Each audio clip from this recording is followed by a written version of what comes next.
Hello, I hope you like or love photography as much as I do. As a photographer, I am much more comfortable behind the camera than I am in front of a camera. My career began many years ago as an artist, illustrator, graphic designer.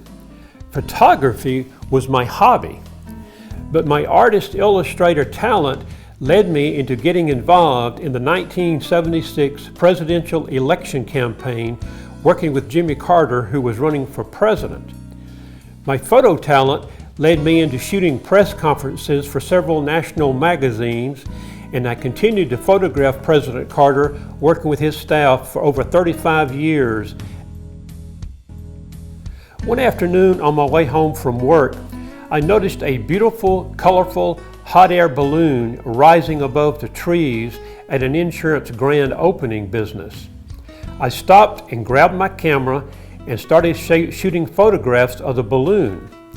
The balloon pilot invited me to ride in the balloon, so when I got in the balloon and looked up into that beautiful array of colors, I took a photograph.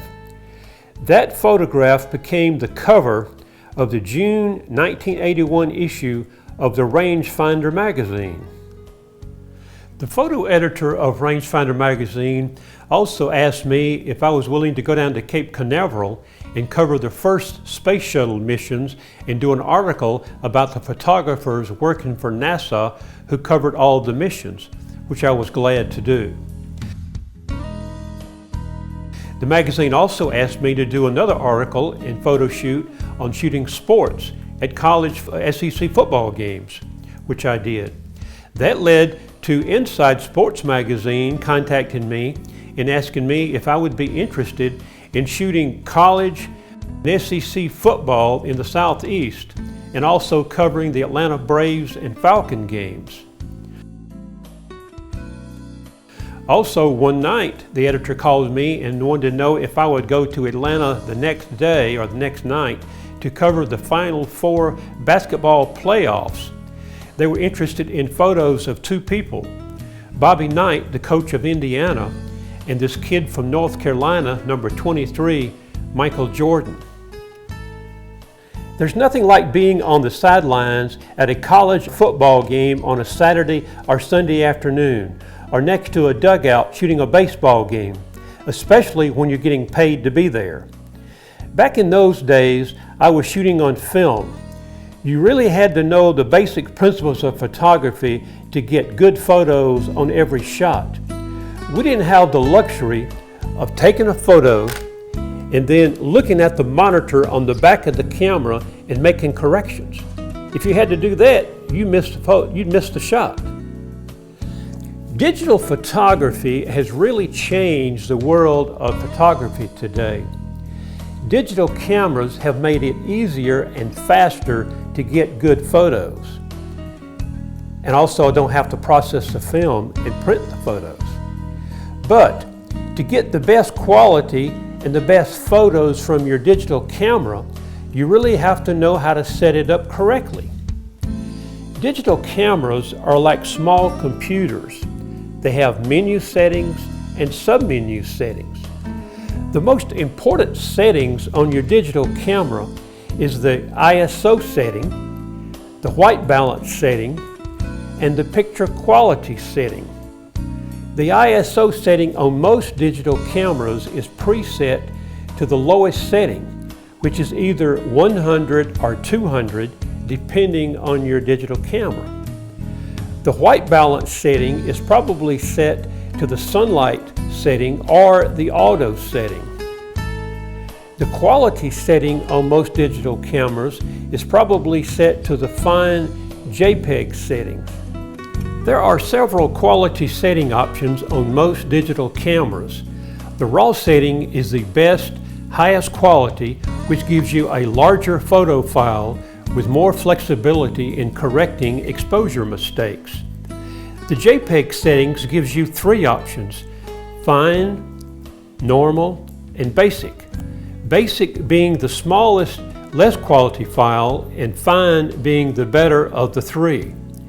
Shooting on JPEGs gives you more photos on a card, when shooting on RAW or TIFF files gives you the less amount of photos you can shoot on the card, but gives you higher quality photos.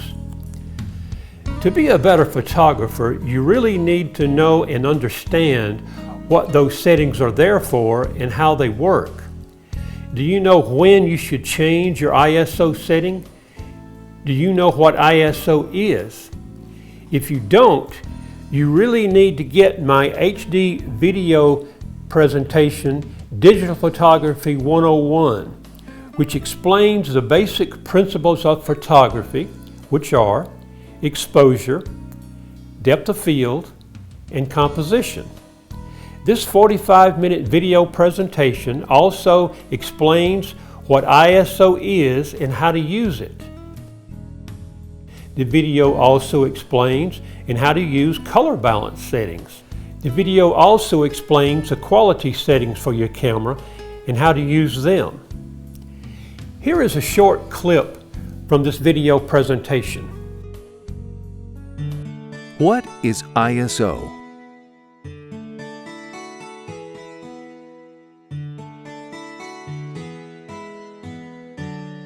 The ISO settings we use today with digital cameras is based on the old Sunny 16 rule or guide, which was a measurement for film sensitivity to light with the f-stop set at f16. The ISO number represents the correct shutter speed. The lower the number, the less sensitive. The higher the number, the more sensitive to light. The Sunny 16 rule or guide illustrates the correct exposure on a clear, bright, sunny day with the camera pointed at a subject in direct sunlight. The lower the ISO setting, the higher the quality of the photograph.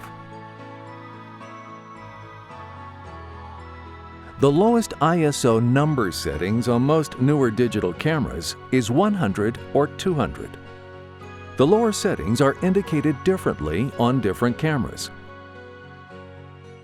If you really want to be a better photographer, I guarantee you, if you get my video, you will learn more in 45 minutes from this video presentation than you will learn in a year taking a class. I also know there's a lot of free stuff out there on the internet. I've noticed there's a lot of beginners and amateurs producing videos about tips on photography. Wouldn't you prefer to learn from a professional who's been doing this for years? To get my video, go to my website at www.csphotovideo.com, click on the shop at the top of the page or on the link below. You have 3 options on getting the video. The Blu-ray version is only $29.99. The standard definition SD version, DVD, is only $24.99. Or you can download the HD version for only $19.99. Shipping within the US is free. The Blu-ray disc and the standard definition DVD disc has a menu at the beginning, so you can select which topic or chapter you are more interested in watching. The downloaded version does not have the menu. I hope you liked my presentation and subscribe to my channel for more tips on photography. Good luck, keep shooting, and practice. Thank you.